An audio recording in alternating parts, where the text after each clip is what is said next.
BNP এক ধরনের ষড়যন্ত্রমূলকভাবে জুলাই সনদকে প্রশ্নবিদ্ধ করার জন্য গিয়েছেন এবং এক ধরনের ডুয়েল গেম তারা খেলছেন। মাননীয় স্বরাষ্ট্রমন্ত্রী তিনি বলছেন যে তিনি জেনেছেন যে আদালতে শুনানি হবে। ওনার জানার মধ্যেও এক ধরনের সন্দেহের উদ্রেক করে, আসলে উনি জেনেছেন নাকি ওনারাই করিয়েছেন। যেহেতু আমরা দেখলাম যে বিএনপির যারা লয়ার হিসেবে পরিচিত তারাই সেখানে সাবমিশন দিয়েছেন, তারাই সেখানে জুলাই সনদের বিরুদ্ধে সেখানে কথা বলেছেন।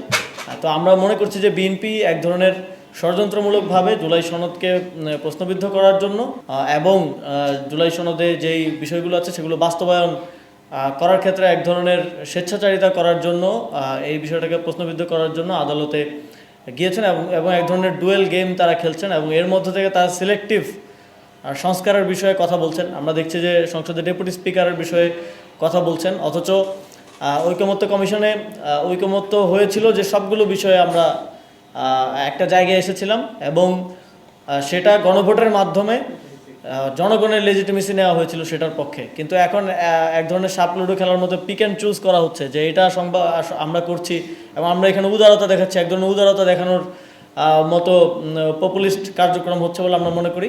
জুলাই সনদ জনগণের জনরায়ের প্রেক্ষিতে হ্যাঁ ভোট বিজয়ী হওয়ার মধ্য দিয়ে জুলাই সনদ বাস্তবায়ন এখন এই সরকারের জন্য বাধ্যতামূলক এবং যদি মাননীয় আদালতে এই জিনিসটা চ্যালেঞ্জ করার মাধ্যমে বিএনপি নিজের সরকারকেই চ্যালেঞ্জ করলো বলে আমরা মনে করছি। কারণ এই একই সনদের ভিত্তিতে কিন্তু নির্বাচন অনুষ্ঠিত হয়েছে, সংবিধানের ভিত্তিতে নির্বাচন হলে সেটা 29 সালে হওয়ার কথা।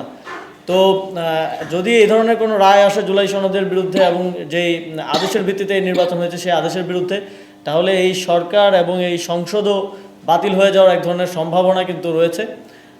সেই জায়গা থেকে আমাদের আহ্বান থাকবে যে এই ধরনের জনগণের সাথে প্রতারণা, বিভিন্ন লেয়ারে প্রতারণা করার জায়গা থেকে আমরা বর্তমান সরকারকে সরে আসার আহ্বান জানাবো এবং আদালতকে ঢাল হিসেবে ব্যবহার না করার আহ্বান জানাতে চাই।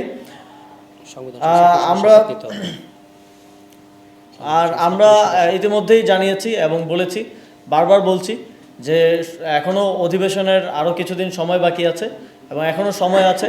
আমরা আহ্বান জানাবো যে সরকারি দলের সংসদ সদস্য যারা আছেন আপনারা সংবিধান সংস্কার পরিষদের শপথ নিন এবং এই শপথটা যদি আপনারা না নেন তাহলে যেই আদেশের ভিত্তিতে নির্বাচন হয়েছে সেই আদেশের লঙ্ঘন হয় এবং এর মধ্য দিয়ে একটা বড় আইনি জটিলতা তৈরি হয় এবং এই জটিলতা কোথায় গিয়ে ঠেকবে সেটা এখনও আসলে পরিষ্কার না। আমরা একটা সুষ্ঠু গণতান্ত্রিক এবং নিষ্কণ্টক গণতান্ত্রিক উত্তরণ এবং যাত্রা চাই আগামীর বাংলাদেশে। সেটা করার জন্য আমাদেরকেও সহযোগিতা করতে হবে, সরকারকেও, সরকারি দলকেও সেক্ষেত্রে এগিয়ে আসতে হবে।